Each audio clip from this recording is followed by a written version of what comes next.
সবাইকে online physics ক্লাসে স্বাগতম। আজ তোমাদের জন্য পদার্থবিজ্ঞান বইয়ের অষ্টম অধ্যায়ের আলোর প্রতিফলন অধ্যায়টা নিয়ে আমরা আলোচনা করব। আলোচনাটা খুব ভালো করে মন দিয়ে দেখবে, পাশাপাশি বই এবং খাতা নিয়ে বসো। যদি কোনো সমস্যা হয় লেকচারের পরে, ভিডিও দেখার পরে যদি কোনো সমস্যা মনে করো তাহলে তোমরা আমাকে কমেন্টস করে জানাবে। আমি যথাসম্ভব চেষ্টা করবো তোমাদের সঠিকভাবে বুঝে দাও। এখন আসো, প্রথমে আমরা যে বিষয়টা নিয়ে আলোচনা করবো সেটা হচ্ছে আলোর প্রতিফলনটা কি। আসলে প্রথমে হচ্ছে আলোর প্রতিফলন, তোমরা লিখে ফেলবে এক স্বচ্ছ মাধ্যম হতে অন্য স্বচ্ছ মাধ্যমে আলো প্রবেশ করলে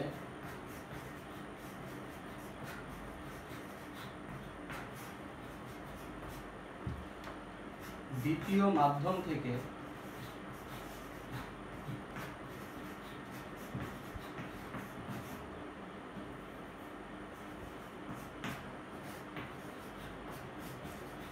আলো ফিরে আসার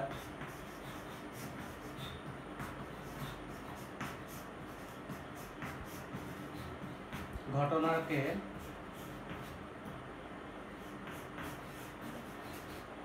আলোর প্রতিফলন বলে।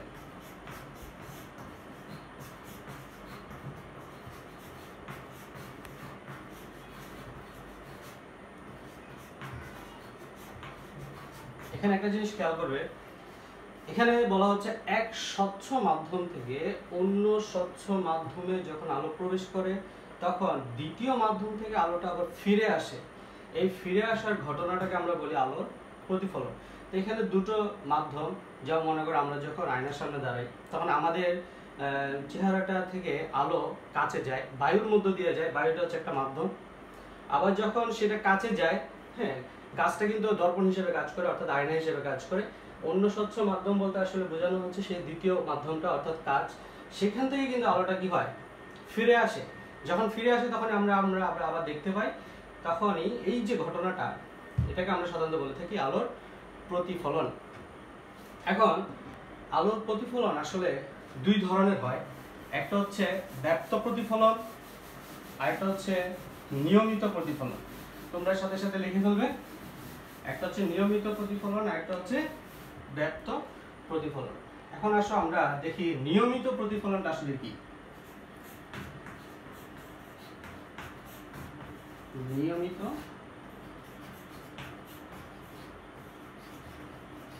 প্রতিফলন একটি ঘটনা খেয়াল করবে। মনে করো এটি একটি আয়না। যখনই আমরা চিত্রের মধ্যে কোনো দর্পণ বা আয়নাকে দেখাবো তখন একটি টান দিয়ে এইভাবে করে ছোট ছোট দাগ দিয়ে দিতে হয়। এগুলো আসলে আয়নার পিছনে একটা পৃষ্ঠের মধ্যে তোমার পাড়া লাগানো হয়, সিলভারিং করে দেওয়া হয়, দস্তার প্রলেপ দেওয়া হয়। এতে করে সেই পৃষ্ঠটা থেকে আলোটা বেরিয়ে যেতে পারে না, এখানে বাধা পাবে। যখন অপর পৃষ্ঠ তুমি দেখবে তখন তুমি তোমার চেহারাটা ওই সিলভারিং এর মধ্যে দেখতে পাবে, যাকে আমরা বলি, বাংলায় বলি পাড়া লাগানো। বাংলায় বলা হয়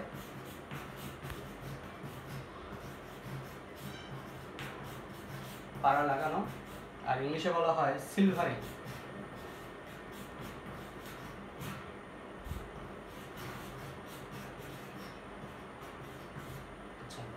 এখন মনে করো এই যে দর্পণটি বা আয়নাটি উপর যখন আলোক রশ্মিগুলো সমান্তরালে আসবে, ভালো করে খেয়াল করবে, সমান্তরালে এসেছে।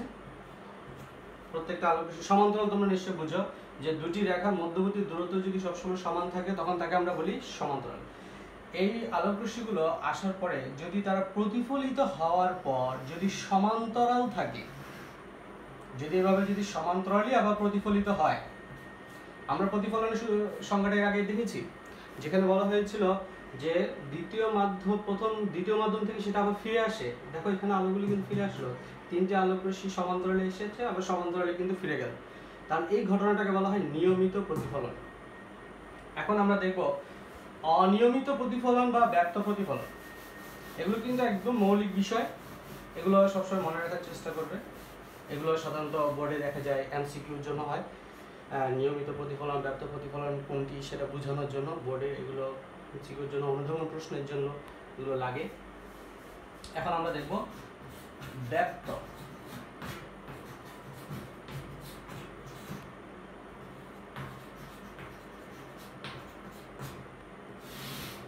ব্যর্থ প্রতিফলন। ঠিক একইভাবে আমরা একটি দর্পণ নিলাম, দর্পণটি নেওয়ার পর এখানে আলোক রশ্মিগুলো সমান্তরালে এসে আপতিত হলো। আপতিত হলো মানে এসে পড়লো, দর্পণের উপর এসে পড়লো। এই তীর চিহ্নগুলো দেওয়াটা কিন্তু খুব গুরুত্বপূর্ণ। তীর চিহ্ন না দিলে চিত্রকে ভুল ধরা হয়, কারণ আলোটা কোন দিক থেকে আসতেছে বোঝা যায় না। এক্ষেত্রে আমরা যেটা প্রথমে এঁকেছিলাম সেটা ছিল সোজা। এখন আমি যদি এই দর্পণটাকে যদি একটু আঁকা বাঁকা করে দেই, ভালো করে খেয়াল করবে, এর আগে ছিল সোজা, এখন আমি করে দিলাম কি একটু আঁকা বাঁকা করে দিলাম। যেমন আমার বোর্ডটাও কিন্তু আসলে কিন্তু সম্পূর্ণ মসৃণ না, দেখলে বুঝতে পারবে, কিন্তু মসৃণ না। সেরকম আমি একটু আঁকা বাঁকাটা বেশি করে দেখে দিচ্ছি যাতে প্রতিফলনটা ভালো করে বোঝানো যায়। এই আলোটা এই তলটা একটু এভাবে বাঁকা, তাহলে সে বাধা পেয়ে এভাবে চলে যায়, অর্থাৎ এভাবে চলে গেল। আবার এই তলটা দেখো একটু এভাবে আছে, অর্থাৎ সে যাবে, হ্যাঁ আনুমানিকভাবে ধরে নিলাম এদিকে যাবে। আবার এটা এভাবে আছে, ধরে নিলাম সে এইভাবে যাবে। একটু ভালো করে খেয়াল করে দেখো, এরা কিন্তু সমান্তরালে এসেছে, কিন্তু প্রতিফলিত হওয়ার পরে তার বিক্ষিপ্ত বিভিন্ন দিকে ছড়িয়ে পড়েছে। এই ধরনের প্রতিফলনগুলো সাধারণত অমসৃণ তলের জন্য হয়। তার মানে এখানে আয়নাটা হচ্ছে অমসৃণ। অনেক সময় দেখা যায় কিছু কিছু গ্লাসের মধ্যে, উইন্ডো অর্থাৎ জানলাতে অনেকগুলো থাই গ্লাস দেখবে যে খুবই ঝাপসা ঝাপসা দেখা যায়, তার মানে সেখানে কিন্তু আলোর নিয়মিত প্রতিফলনটা ঘটে না। আবার অনেক সময় দেখবে থাই গ্লাসের মধ্যে তুমি নিজের চেহারাটা খুব সুন্দর করে দেখতে পাচ্ছ, অর্থাৎ সেখানে দর্পণটা হচ্ছে খুবই মসৃণ। সাধারণত আমরা আমাদের চেহারা দেখার জন্য যে আয়নাটা ব্যবহার করি সাধারণত সেটা মসৃণ এবং নিয়মিত প্রতিফলনই ঘটে সেখানে। এখন আমরা দেখলাম প্রতিফলন কাকে বলে, প্রতিফলন কত প্রকার। একটা হচ্ছে নিয়মিত প্রতিফলন, আরেকটা হলো ব্যর্থ প্রতিফলন। এখন আমরা দেখবো খুব গুরুত্বপূর্ণ বিষয় একটি, সেটা হচ্ছে আলোর প্রতিফলনের সূত্রগুলো। আলোর প্রতিফলনের দুটি সূত্র আছে। প্রথম সূত্রটি তোমাদের বইয়ের থেকে একটু দেখে নেবে, আমি জাস্ট এখানে মূল বিষয়টা আলোচনা করব। প্রথম সূত্রের মধ্যে বলা হয় একটি দর্পণের উপর যখন আপতিত রশ্মি এবং প্রতিফলিত রশ্মি এবং এই তলের উপর যে বিন্দুতে সে আপতিত হলো, এখানে যদি একটু অবিলম্ব অঙ্কন করো, আপতিত রশ্মি, প্রতিফলিত রশ্মি এবং অবিলম্ব তারা সবাই একই সমতলে থাকে। সাধারণত দেখা যায় অনেক সময় তুমি যদি এভাবে করো, বল খেলার ক্ষেত্রে দেখা যায় যারা যখন বল করা হয় এভাবে আসে এভাবে যায়, সুইং করে না, ডানেও যায় না বামেও যায় না।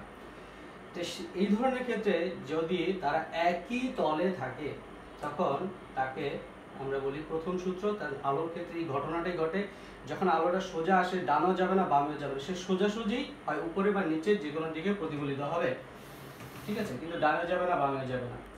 এখানে যে তিনটি রেখার কথা বলা হয়েছে, একটা হচ্ছে আপতিত রশ্মি, আরেকটা হলো প্রতিফলিত রশ্মি, আরেকটা হচ্ছে অবিলম্ব, এই তিনটি রেখা তারা সবসময় একই সমতলে থাকবে। এটা হচ্ছে আলোর প্রতিফলনের প্রথম সূত্র। আলো এই নিয়মগুলো মেনে চলে, এই ঘটনাগুলো তারা মেনে চলে।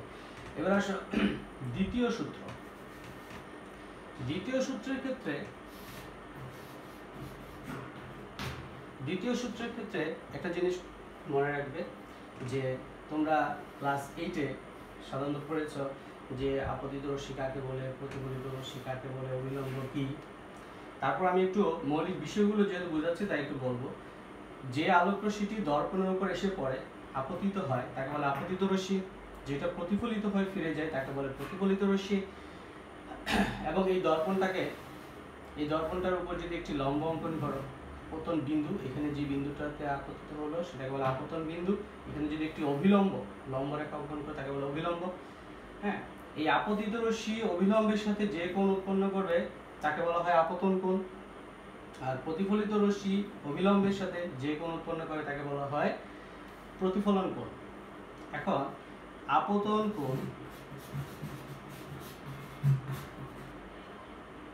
আপতন কোণ যাকে সাধারণত আমরা আই দিয়ে ডিনোট করে থাকি ইনসিডেন্ট অ্যাঙ্গেল, আর প্রতিফলন কোণ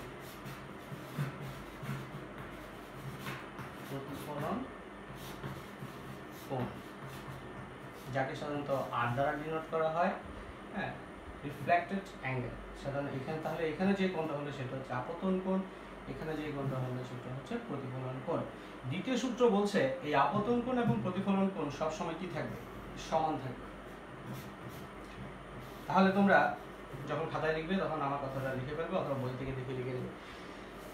আপতন কোণ এবং প্রতিফলন কোণ সব সময় বা সর্বদা সমান থাকে, এটাকে বলা হয় আলোর প্রতিফলনের দ্বিতীয় সূত্র। আর এই অধ্যায়ে যতগুলো সূত্র আছে সবগুলো আমি তোমাদেরকে ছবি দিয়ে দিব তোমাদের গ্রুপে, এবং বিভিন্ন যে জ্ঞান অনুধাবনের যে প্রশ্নগুলো আছে সেগুলো দিয়ে দিব, সেগুলো আমাদের হোমওয়ার্ক করে দেখাবে। এখন আসো আমরা এই অধ্যায়ে যে কয়েকটা গুরুত্বপূর্ণ সূত্র আছে সেগুলো আমরা একটু দেখব। দেখো 1/u plus 1/v equal 1/f। তারপর আসো f সমান r/2। খুবই গুরুত্বপূর্ণ সূত্র, এগুলো মুখস্থ করে ফেলতে, একদম ছোটস্থ করে ফেলতে হবে, ভুলা যাবে না, কোনোভাবে ভুলা যাবে না। এখন এই বিষয়টাতে আমরা যাওয়ার আগে আমরা আগে দেখব যে দর্পণ আসলে কি। দর্পণ যে তলে আলোর নিয়মিত প্রতিফলন ঘটে তাকে বলা হয় দর্পণ।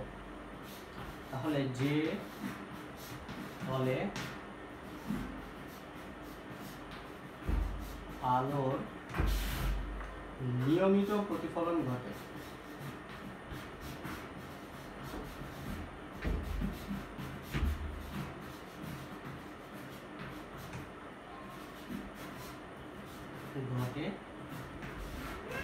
তাকে দর্পণ বলে। তাহলে দর্পণ বলতে আসলে এমন একটি তলকে বোঝায় যেখানে আলোর নিয়মিত প্রতিফলনটা ঘটবে, আর নিয়মিত প্রতিফলন একটু আগে আমরা দেখেছি। তাহলে ওই ধরনের ঘটনাগুলো যেখানে ঘটবে তাকে আমরা দর্পণ যাকে আমরা সাধারণত বলে থাকি আয়না। কি বলে থাকি? আয়না। এই দর্পণ বা আয়না সাধারণত দুই ধরনের হয়, একটা হচ্ছে সমতল দর্পণ, একটা হচ্ছে গোলীয় দর্পণ। তোমরা একটু সাথে লিখে ফেলবে। তাহলে দর্পণ কত প্রকার? দুই প্রকার, একটা হচ্ছে সমতল দর্পণ আর একটা হচ্ছে গোলীয় দর্পণ। যে দর্পণের সমতল দর্পণটা আমি প্রথমে একটু বলি, আমি পুরোটা লিখবো না, তোমরা ভিডিওটা পজ করে করে একটু লিখে নিবে। তাহলে সমতল দর্পণ, যে দর্পণের তলটি সমতল হয় তখন তাকে বলা হয় সমতল দর্পণ। আর গোলীয় দর্পণ হচ্ছে যে দর্পণের তলটি গোলীয় হয় তাকে বলা হয় গোলীয় দর্পণ। তবে আমাদের গোলীয় দর্পণটা একটু বেশি গুরুত্বপূর্ণ, কারণ সেটার থেকে আমাদের অনেকগুলো সূত্র আছে, সেগুলো দিয়ে অঙ্ক করতে হয়, সেগুলো দিয়ে চিত্র অঙ্কন করতে হয়। তাহলে আমরা এখন দেখব গোলীয় দর্পণ।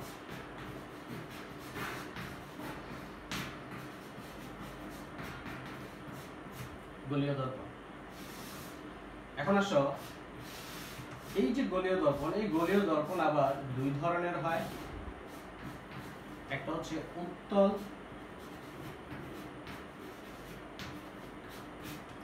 আর একটা হলো অবতল। একটা হচ্ছে উত্তল দর্পণ আর একটা হলো অবতল দর্পণ। তাহলে গোলীয় দর্পণ আমরা কত প্রকার পেলাম? দুই প্রকার, একটা হচ্ছে উত্তল দর্পণ আর একটা হলো অবতল দর্পণ।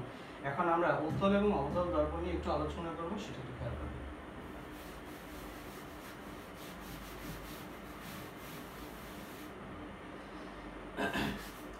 আমরা যদি একটি গোলীয় পৃষ্ঠ নিই, এটা একটা গোলীয় পৃষ্ঠ, এই গোলীয় পৃষ্ঠের উঁচু অংশটাকে বলা হয়, এই উঁচু অংশটাকে বলা হয় উত্তল পৃষ্ঠ।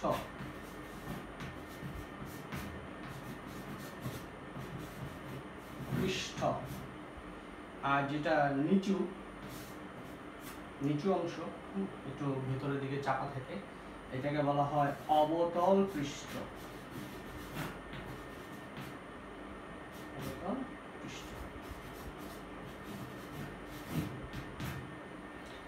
তাহলে এখানে দুটো বিষয়, একটা গোলীয় তলে দুটি পৃষ্ঠ থাকে, একটা হচ্ছে উত্তল পৃষ্ঠ আর একটা হচ্ছে অবতল পৃষ্ঠ। এখন আমাদের, আমি যে একটু আগে প্রথমে বলেছিলাম যে পাড়া লাগানো বা সিলভারিং করাটা আমরা যে কোনো দুইটা পৃষ্ঠের মধ্যে যে কোনো একটা জায়গায় আমরা করতে পারি। এখন আমি তোমাদেরকে দেখাচ্ছি, মনে করো উত্তল পৃষ্ঠটা আমি এখন এই পাশে আমি পাড়া লাগিয়ে দিব বা সিলভারিং করে দিব, ধাতুর প্রলেপ দিয়ে দিব, যাতে এই দিক দিয়ে আলোটা বেরিয়ে যেতে না পারে। তাহলে এই পৃষ্ঠটাই কিন্তু সাধারণত আমাদের কি হয়, দর্পণ হিসেবে কাজ করবে। যেহেতু এই গোলীয় পৃষ্ঠের অবতল পৃষ্ঠটি দর্পণ হিসেবে কাজ করে, তাই এই দর্পণটার নাম হবে অবতল দর্পণ।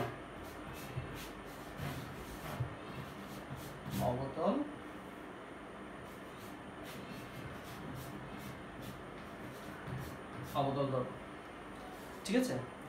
এখন আসো, যদি আমি তোমাদেরকে প্রশ্ন করি যে তাহলে উত্তল দর্পণ তাহলে কি হবে, সিম্পলি এটা তোমাদের কাছে প্রশ্ন থাকলো, তোমরা কমেন্টসে গিয়ে উত্তরটা আমাকে দেবে, দেখবো কয়জনে সেটা দিতে পারো। এটা তোমাদের জন্য একটা ছোট্ট একটা কোশ্চেন থাকবে। তাহলে অবতল দর্পণ হচ্ছে যে গোলীয় পৃষ্ঠের অবতল পৃষ্ঠটি দর্পণ হিসেবে কাজ করে, তাকে আমরা বলি সাধারণত অবতল দর্পণ। এখন এটা গেল অবতল দর্পণের বিষয়। আমি এখন একটা অবতল দর্পণ নিলাম। এই অবতল দর্পণটি অর্থাৎ এই গোলীয় পৃষ্ঠটি কিন্তু যে কোনো একটা বৃত্তেরই কিন্তু একটা অংশ। সকল গোলীয় তল সাধারণত কোনো না কোনো একটা গোলীয় বৃত্তের একটা অংশ হয়ে থাকে, যাকে আমরা বলি বৃত্তাংশ। এটাকে আমরা সাধারণত যদি গণিতের ভাষায় বলি তখন আমরা এটাকে বলবো বৃত্তাংশ, আর আমার ফিজিক্সের জন্য এটাকে আমরা বলবো গোলীয় পৃষ্ঠ। তো গোলীয় কোনো একটা অংশের একটা ক্ষুদ্র অংশ কেটে নিলাম। তাহলে এটা যদি একটু বৃত্ত হয়, তার নিশ্চয়ই একটি কেন্দ্র আছে, ঠিক আছে। এই কেন্দ্রটাকে বলা হয় বক্রতার কেন্দ্র। যেহেতু এটা বক্রপৃষ্ঠ, তারই কেন্দ্র কিন্তু এটা, তাই এটাকে বলা হয় বক্রতার কেন্দ্র। তাহলে এই কেন্দ্রটার নাম হচ্ছে বক্রতার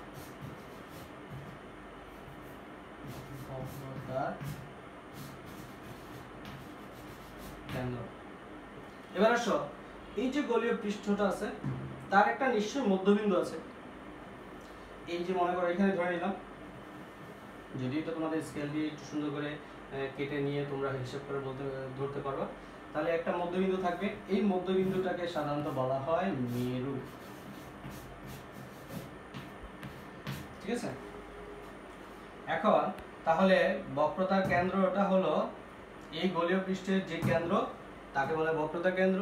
আর গোলীয় পৃষ্ঠটার মধ্যবিন্দু, ভালো করে খেয়াল করো, গোলীয় পৃষ্ঠটার মধ্যবিন্দুটাকে বলা হয় মেরু। অনেকে ভুল করে এই জায়গাটাতে। এখন আসো, এই বক্রতার কেন্দ্র এবং মেরুকে যদি তুমি সংযুক্ত করে দাও, তাহলে আমরা যদি এটা একটা বৃত্ত বলি, তোমরা নিশ্চয়ই জ্যামিতি পড়েছো, আমরা যদি একটা বৃত্ত বলি তাহলে এটাকে আমরা কি বলি, ব্যাসার্ধ।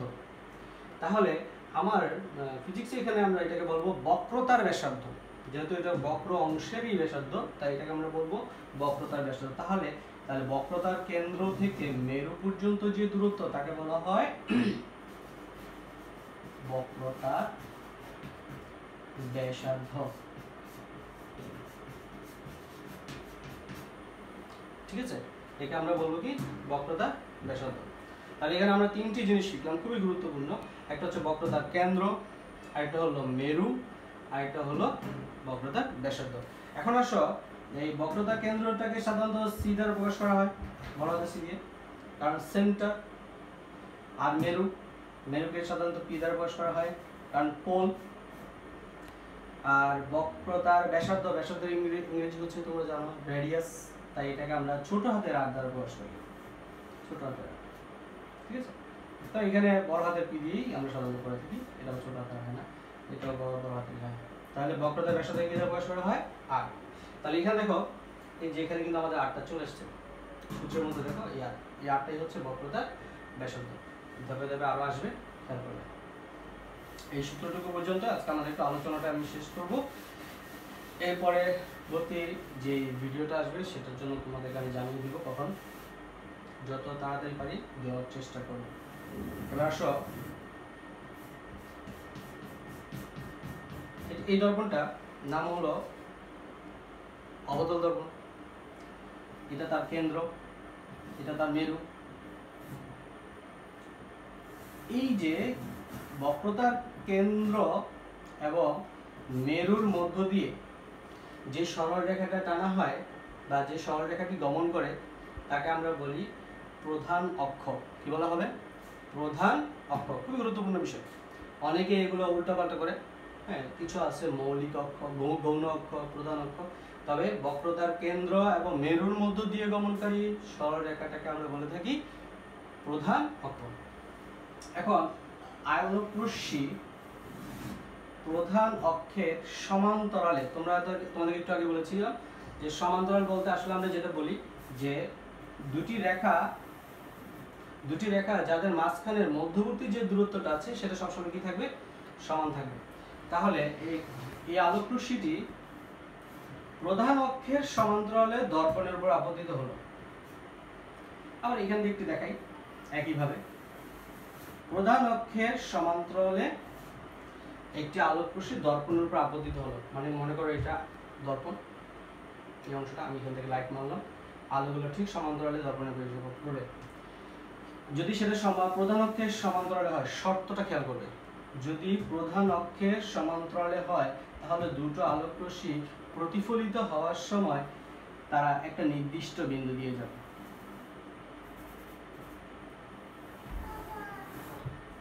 একটি নির্দিষ্ট বিন্দু দিয়ে যাবে, ঠিক আছে? যা প্রধান অক্ষের উপরে কিন্তু হবে। খেয়াল করবে, বক্রতার কেন্দ্র এবং মেরুর মধ্য দিয়ে যে সরলরেখা তাকে বলা হয় প্রধান অক্ষ। প্রধান অক্ষের সমান্তরালে যদি কোনো আলোক রশ্মি দর্পণের উপর আপতিত হয়, হ্যাঁ, সেটা যদি হয় অবতল দর্পণ, তাহলে প্রতিফলিত রশ্মিদ্বয় প্রধান অক্ষের উপরে একটা নির্দিষ্ট বিন্দুতে মিলিত হবে। একে বলা হয় প্রধান ফোকাস।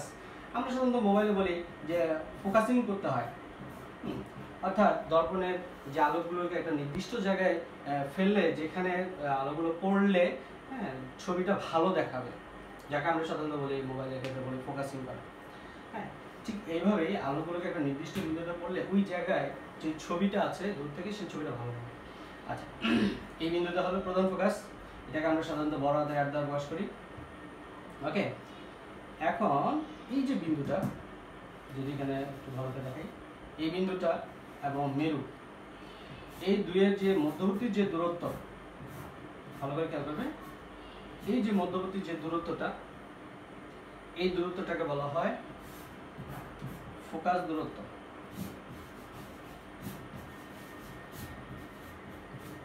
ফোকাস দূরত্ব। তাহলে প্রধান ফোকাস এবং মেরুর মধ্যবর্তী দূরত্বকে বলা হয় ফোকাস দূরত্ব। একে আমরা সাধারণত ছোট হাতের এক দ্বারা প্রকাশ করি, ছোট হাতের। তাহলে এই যে প্রধান ফোকাস, এই প্রধান ফোকাসটা কিন্তু বক্রতার কেন্দ্র এবং এই মেরু, এই দুইয়ের ঠিক মাঝখানে অবস্থিত হয়। হ্যাঁ, এটাই কিন্তু প্রকৃতির নিয়ম। তাহলে বক্রতার কেন্দ্র এবং মেরুর মধ্যবর্তী যে বিন্দুটা সাধারণত হয় কি থেকে প্রধান ফোকাস, আর এই দূরত্বটাকে বলা হয় কি ফোকাস দূরত্ব, যাকে আমরা এখানে এফ বলে থাকি। তাহলে এই পুরোটা যদি হয় আর তার অর্ধেক হলো কি ফোকাস দূরত্ব, তাহলে আমাদের এই সূত্রটা প্রমাণ হয়ে গেল। তাহলে পুরো দূরত্বটার অর্ধেক, পুরো দূরত্বটা হচ্ছে তোমার ফোকাস দূরত্ব, আর তার অর্ধেকটা হচ্ছে বক্রতার, পুরোটা হচ্ছে বক্রতার ব্যাসার্ধ, আর তার অর্ধেকটা হচ্ছে ফোকাস দূরত্ব। তাহলে পুরো আর আর বলতে আসলে বক্রতার ব্যাসার্ধকে যদি তুমি অর্ধেক করে দাও তাহলে আমরা পেয়ে যাচ্ছি ফোকাস দূরত্ব। তাহলে আমরা বলতে পারি ফোকাস দূরত্ব হচ্ছে বক্রতার ব্যাসার্ধের অর্ধেক। আবার যদি আমরা এটাকে এভাবে লিখি আর সমান 2f, এগুলো কিন্তু অনেক সময় প্রমাণ করতে বলে, এক সময় কিন্তু আসতে এখন খুব একটা আসে না, তবে মাঝে মাঝে এমসিকিউতে এগুলো দেখা যায়, বলে দেয় যে এগুলো একটু বলে দিল যে বক্রতার ব্যাসার্ধ ফোকাস দূরত্বের দ্বিগুণ, বক্রতার ব্যাসার্ধ ফোকাস দূরত্বের দ্বিগুণ, এক্ষেত্রে নিচের কোনটি সঠিক, সেক্ষেত্রে কয়েকটা অপশন দিয়ে দিল, এটা দিয়ে দিল, এটা দিয়ে দিল, আর কয়েকটি দিয়ে দিল, সেক্ষেত্রে তোমাকে বুঝে বের করে নিতে হবে, বুঝে নিতে হবে। ঠিক আছে, তাহলে আমরা এভাবে করে লিখতে পারি। এবার আসো ইউ এবং ভি এই দুটো বিষয় নিয়ে আলোচনা করবো, দুটো বিষয় নিয়ে আলোচনা করবো, খেয়াল করবেন।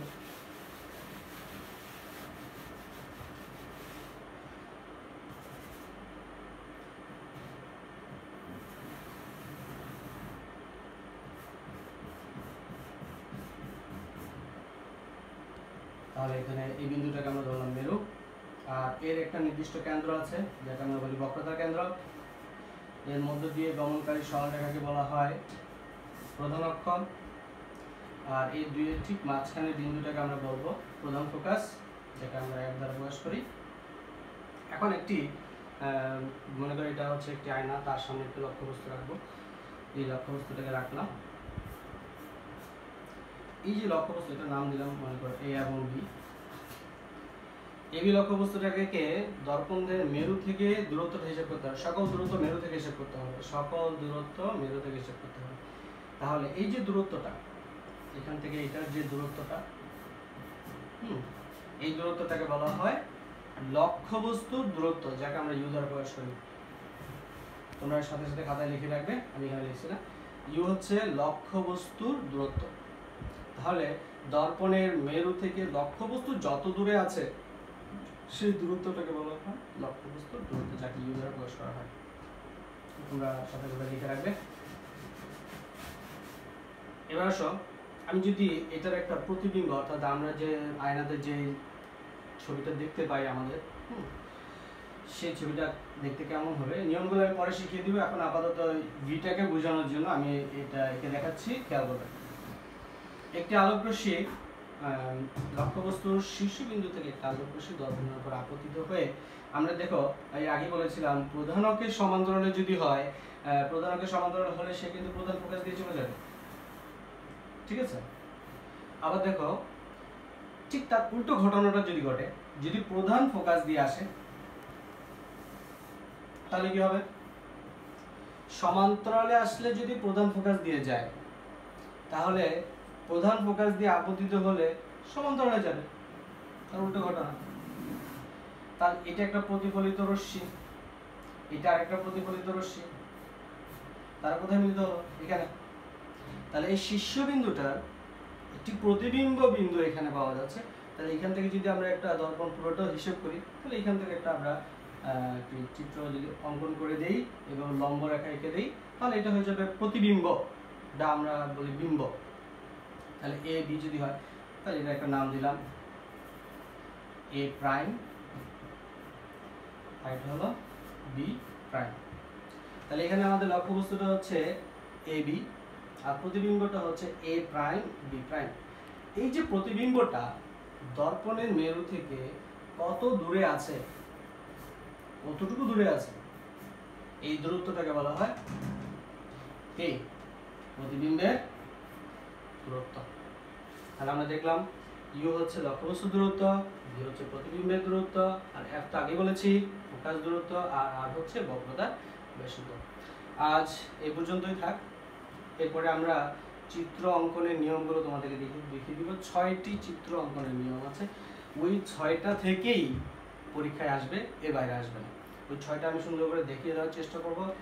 আর তোমাদের সামনে এবার সাদা বোর্ড আনার ব্যবস্থা করব।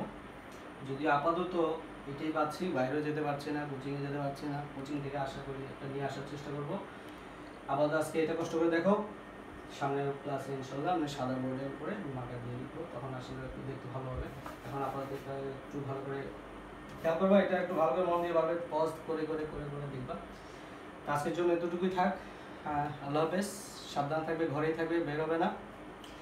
আর আমরা তো আছি, যে কোনো সমস্যা ফোন দিবে, অন্যান্য স্যারদের সাথে কন্ট্যাক্ট করবে। তোমাদের কিন্তু আমি কন্ট্যাক্ট নাম্বার দিয়ে দিচ্ছি, বিভিন্ন সাবজেক্ট টিচারে আমাদের সাথে কন্ট্যাক্ট করবে, বিভিন্ন বিষয় নিয়ে আলোচনা করবে, আমার স্যারদেরকে রিকোয়েস্ট করবে যে স্যার একটা যদি ক্লাস নেন বা একটু যদি শিট দেন বা শিটের সলিউশনগুলো যদি তোমাদের সমস্যা হয় সলিউশনটা দিয়ে দিতে বলে। জাস্ট ছবি তুলে উনি লিখে ছবি তুলে দিয়ে দিবে, যেটা আমি করেছি ল্যাপটপ থেকে লিখে তোমাদের ছবি তুলে দিয়ে দিচ্ছি। যাই হোক, কথা বাড়াবো না, আল্লাহ হাফেজ।